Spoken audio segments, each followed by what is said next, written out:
आज आपण लोणी स्पंज डोसा कसा बनवायचा हे पाहणार आहे। त्यासाठी मी इथं 3 वाटी तांदूळ घेणार आहे। मी मेजरमेंटने तांदूळ घेतले आहे। तुम्ही कोणत्याही पेल्याने किंवा वाटीने 3 कप तांदूळ घेऊ शकता। त्यामध्ये त्याच पेल्याने किंवा मेजरमेंट कपने 1 कप उडीद डाळ आणि 1 छोटी वाटी शाबू आणि 1 चमचाभर मेथी दाणे आणि मुठभर अशी हरभऱ्याची डाळ घालायची।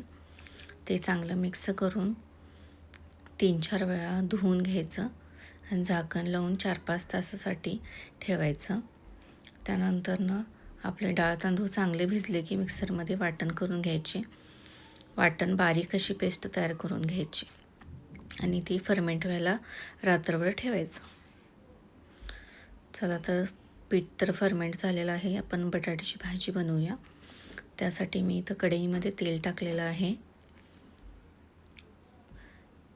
तेल चांगले तडतड गरम झाले की त्यामध्ये जिरे, मोहरी टाकायचं, कढीपत्ता, मिरची, मग त्यामध्ये उडीद डाळ 1 चमचा घालायचा आणि कांदा घालायचा। कांदा सोनेरी रंगावर भाजून घ्यायचा।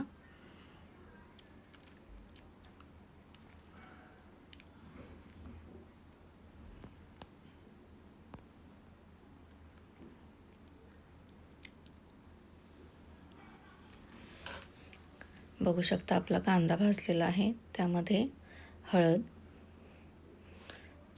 घालायचं आणि आपले बटाटे घालून घ्यायचे। त्यानंतर चवीनुसार मीठ टाकायचं, चांगलं परतून घ्यायचं।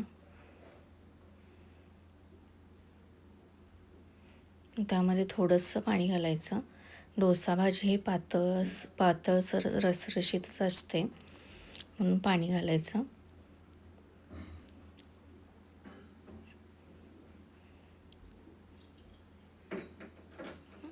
आता त्यामध्ये कोथिंबीर टाकायची।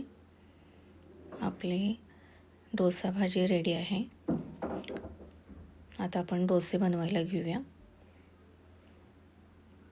बघू शकता पीठ चांगले फर्मेंट झालेलं आहे, चांगले फुगलेलं आहे।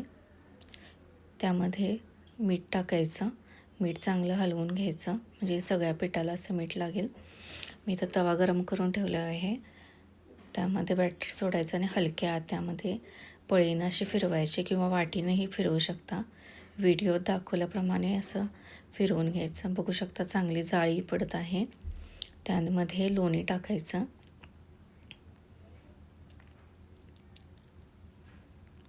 आता परतून घेऊया। बघू शकता डोसाला चांगला कलर आला आहे। व्हिडिओ जर आवडला असेल तर लाईक करा, सबस्क्राईब करा।